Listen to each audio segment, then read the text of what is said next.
آج انسان کس چیز سے بچنا چاہتا ہے؟ گھر سے لے کر، دکان سے لے کر، ماحول سے لے کر، پینے کے پانی سے لے کر، کھانے کی چیزوں سے لے کر، ہر جگہ اگر آپ دیکھیں تو انسان سے اگر پوچھا جائے تم کس چیز سے بچنا چاہتے ہو، اور انسان بچنے کی کوشش کن چیزوں سے کر رہا ہے، تو آپ دیکھیں گے بڑا مکان ہے تو چور سے بچنے کے لیے آدمی سی سی ٹی وی لگا کے رکھتا ہے، تالے بڑے بڑے لگا کے رکھتا ہے، کانٹے دار بڑے دروازے بنا کے رکھتا ہے، اور یہاں تک کہ باتھ روم کے ونڈو کے اندر بھی گرل لگا کے رکھتا ہے کہ چور یہاں سے بھی نہ گھس جائے، اس لیے کہ انسان اپنے مال کو چوری سے بچانا چاہتا ہے۔ کھانے پینے کے معاملے میں دیکھ لیجئے تو اب تقریباً گھروں کے اندر فلٹر آپ کو نظر آئے گا کہ نل کا پانی، تالاب کا پانی گندا ہوتا ہے، اس میں جراثیم ہوتے ہیں، یا بسلیری پیو یا فلٹر پانی پیو یا بوائل پانی پیو ورنہ طبیعت بگڑ جائے گی۔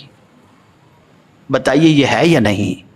آپ جواب دیں گے تو میں سمجھوں گا کہ آپ سمجھ رہے ہیں میری بات، ہے نا؟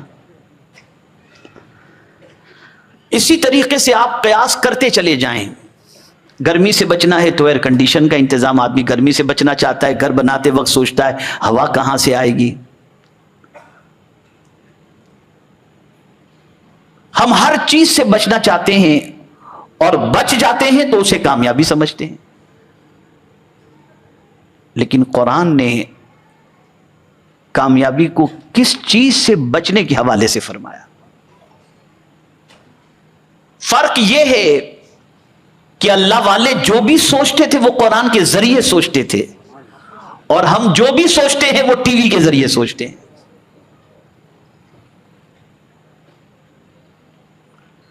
ہم اگر قرآن کی روشنی میں دیکھیں کہ اللہ کس چیز سے بچنے کا حکم دیتا ہے، ظاہر سی بات ہے ایسے کھانے پینے سے بھی بچنے کا حکم دیا جس سے صحت خراب ہوتی ہو، چوری ڈکیتی سے بچیں اس کے لیے بھی اوراد و وظائف عطا کیے گئے، حفاظت کے انتظام کا حکم دیا گیا، وہ اپنی جگہ پر ہے، لیکن سب سے زیادہ اپنے آپ کو، اپنے گھر والوں کو کس چیز سے بچانے کا قرآن نے حکم دیا۔ اگر اس چیز کی طرف میں آپ کی توجہ کو مبذول کراؤں تو پوری دنیا کے 99% مسلمان نہ خود اس چیز سے بچنے کی کوشش کر رہے ہیں، نہ اپنی اولاد کو بچانے کی کوشش کر رہے ہیں۔ اب وہ چیز کون سی ہے؟ ہم یہ تو کوشش کرتے ہیں کہ ہمارا بچہ فاقے سے بچ جائے، دکان پہلے سے بنا کے دے دو، بے گھر نہ ہو مکان پہلے سے بنا کر دے دو، فاقہ کشی کا شکار نہ ہو تعلیم دلا دو، ٹھیک ہے، کوئی غلط بات نہیں، لیکن ہم قرآن سے پوچھتے ہیں قرآن تو ہمیں بتا ہم کس چیز سے بچیں اور اپنی اولاد کو کس چیز سے بچائیں، اپنے گھر والوں کو کس چیز سے بچائیں۔ تو اب آئیے قرآن کیا کہتا ہے میں آپ کو بتاؤں۔ قرآن کہتا ہے یا ایھا الذین آمنوا قوا انفسکم واہلیکم نارا، اے ایمان والو اپنے آپ کو اور اپنے گھر والوں کو جہنم کی آگ سے بچاؤ۔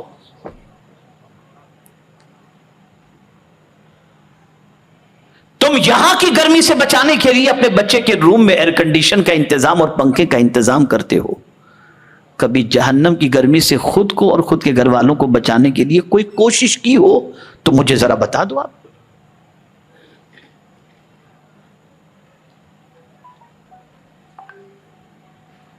بلکہ آج کا مسلمان اتنا بے باک ہو گیا، اتنا بے باک ہو گیا کہ آج کا مسلمان جہنم میں لے جانے والے کام کر کے کہے لگاتا نظر آتا ہے۔ آپ سوچیں گے جہنم میں لے جانے والے کام کر کے کہے لگانا، تو میں سمجھا دوں تاکہ آپ سمجھ بھی سکیں۔ سب سے پہلے میں آپ کو جہنم کا ہلکا عذاب بتا دوں، بڑا عذاب نہیں، جو سب سے ہلکے میں ہلکا، کم میں کم جو جہنم کا عذاب ہوگا وہ کون سا ہے، وہ میں آپ کو بتا دوں۔ آقا کریم صلی اللہ علیہ وسلم ارشاد فرماتے ہیں کہ جو جہنم میں سب سے ہلکا عذاب دیا جائے گا وہ یہ ہوگا کہ جہنم کی جوتیاں، آگ کی جوتیاں بندے کو پہنا دی جائیں گی، اور اس آگ کی جوتیوں کی وجہ سے اس کا دماغ کھول رہا ہوگا، اور وہ بندہ سمجھے گا کہ سب سے بڑا عذاب مجھے دیا جا رہا ہے۔ یہ جہنم کا سب سے ہلکا عذاب۔ اب یہ عذاب ملے گا کس کو؟ اس عذاب کے اندر گرفتار ہوگا کون؟ اس آگ کے اندر جلایا کون جائے گا؟ اور یہ آگ کن چیزوں سے بھڑکائی جائے گی؟ تو قرآن نے کہا وقودها الناس والحجارہ، انسان اور پتھر، اس سے یہ آگ بھڑکائی جائے گی، یہ اس کا ایندھن ہوگا۔ تو جہنم کا ایندھن انسان اور پتھر ہے۔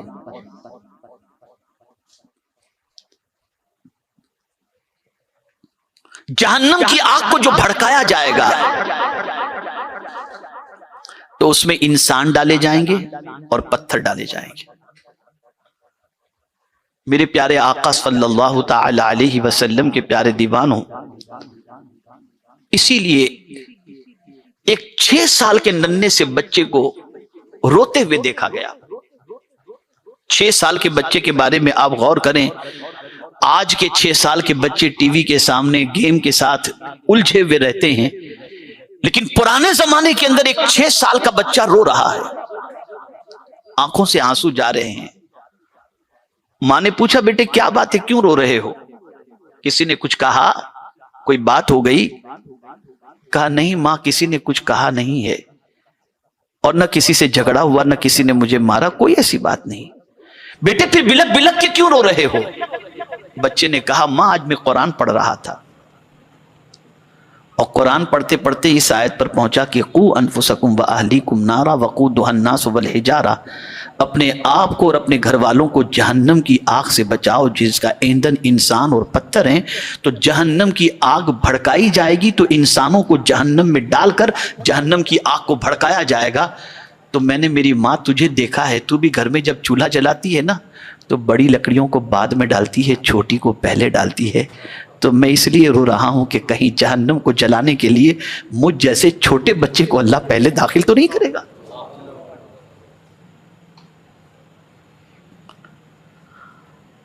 ایک ننھا سا بچہ جس کے دامن پر گناہ کا دھبا بھی نہیں لگا، جس پر نماز بھی فرض نہیں ہوئی، روزے بھی فرض نہیں ہوئے، جو شریعت کا مکلف بھی نہیں ہے، وہ اللہ سے اتنا ڈر رہا ہے۔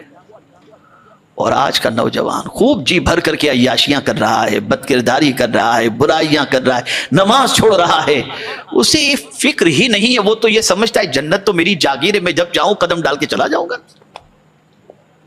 اور کچھ ہم لوگوں نے سستے میں جنت بانٹنا شروع کر دیا، ہمارا ہاتھ چومو سیدھے جنت میں۔ اتنی سستی ہم لوگوں نے جنت بنا لی ہے۔ ہمارے دل سے جہنم کا ڈر نکل گیا، ہمارے دل سے جہنم کا خوف نکل گیا، ہم اس آگ میں جلنے کے تصور سے غافل ہو گئے جس آگ کے اندر اللہ جن بندوں کو جلائے گا ان بندوں کے حوالے سے قرآن نے مینشن کیا ہے، وضاحت کی ہے۔ آخر کبھی آپ نے سوچا کہ ابھی ابھی ماہ رمضان المبارک رخصت ہوا، ہر 4 رکعت کے بعد تراویح میں تراویح کی 4 رکعت پڑھ لیتے، اس کے بعد ہم تسبیح پڑھتے کہ نہیں؟ بولیے پڑھتے نا؟ کیا پڑھتے ذرا سنائیے، پڑھیے ذرا زور سے۔ سبحان الملک القدوس، سبحان ذی الملک والملکوت، سبحان ذی العزت والعظمت والہیبت والقدرت والکبریاء والجبروت، سبحان الملک الحی الذی لا ینام ولا یموت سبوح قدوس ربنا ورب الملائکۃ والروح. اس کے بعد بولیے، زور سے بولیے، اللہم اجرنا من النار یا مجیر یا مجیر یا مجیر. پڑھتے تھے نا؟ کبھی سوچا آپ نے کہ اللہم اجرنا من النار کے معنی کیا ہوتا ہے؟ 4 رکعت کے بعد آپ نے تسبیح پڑھی اور اس کے بعد دعا کی، اے اللہ ہمیں جہنم کی آگ سے بچا، اے اللہ ہمیں جہنم کی آگ سے بچا. اے رسول گرامی وقار صلی اللہ تعالی علیہ وسلم کے دیوانوں، جہنم کی آگ کو معمولی آگ تصور نہ کرنا. آقا کریم صلی اللہ علیہ وسلم ارشاد فرماتے ہیں کہ اگر جہنم کو سوئی کے سوراخ کے برابر بھی جہنم کے دروازے کو کھول دیا جائے تو پوری دنیا جل کر کے راکھ ہو جائے. یہ ہے جہنم کی آگ. دھڑلے سے انسان گناہ کر رہا ہے، بے خوف و خطر گناہ کر رہا ہے، ڈوب رہا ہے گناہوں کے اندر، لیکن انجام کے بارے میں فکر نہیں کرتا کہ ان گناہوں کا انجام کیا ہے. لیکن جب اس کے انجام کی فکر نگاہوں کے سامنے آ جائے پھر گناہ سے بچتا ہے. ایک نوجوان کو گناہ کا شوق پیدا ہوا. اس زمانے میں ایک طوائف بڑی مشہور تھی، بڑے پیسے لیتی تھی، بڑے گھرانے کے لوگ اس سے اپنی خواہش پوری کرنے کے لیے چلے جاتے. بڑی رقم لیتی تھی، وہ مشہور تھی. ایک نوجوان نے اسے دیکھا، اس کا بھی دل چاہا کہ وہ بھی اپنی خواہش پوری کرے. پھر سوچتا ہے کہ کیسے پوری کروں. جتنی قیمت اسے ایک رات کی دینی پڑتی تھی وہ قیمت اتنی زیادہ تھی کہ کمانے میں اس کی پوری عمر شاید تمام ہو جائے. لیکن اس نے سوچا مجھے تو اس کو کیسے بھی کر کے قابو پانا ہے اور خواہش پوری کرنی. نماز بھی پڑھتا تھا، عبادت بھی کرتا تھا، لیکن جنون گناہوں کا وہ بھی اس کا عجیب معاملہ ہے. محنت کر کے اس نے رقم جمع کی، یہاں تک کہ اس نے اتنی رقم جمع کر لی جو رقم اس طوائف کو دے کر اپنی خواہش کو پوری کر لے. گیا اس کے پاس، رقم اس نے ادا کر لی اور اس کے بعد اس نے چاہا کہ خواہش پوری کرے کہ مان اسے جو ہے وہ جہنم کی آگ یاد آ گئی کہ اس گناہ کی سزا میں تو مجھے آگ میں ڈالا جائے گا. تو کیا کیا اس نے؟ طبیعت پھر بھی چاہ رہی تھی کہ گناہ کروں. اس نے سوچا چلو ٹھیک ہے، پہلے ایک ایکسپیرینس کر کے دیکھ لیں، تجربہ کر کے، انوبھو کر کے دیکھ لیں. تو اس زمانے میں تو لائٹ تو ہوتی نہیں تھی.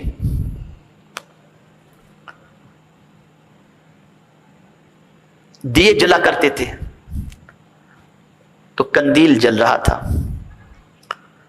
اس نے سوچا پہلے اس آگ کو برداشت کرنے کی طاقت رکھتا ہوں کہ نہیں رکھتا، ذرا اس فانوس چلتے ہوئے فانوس کے اندر اپنی انگلی رکھ کر کے دیکھوں.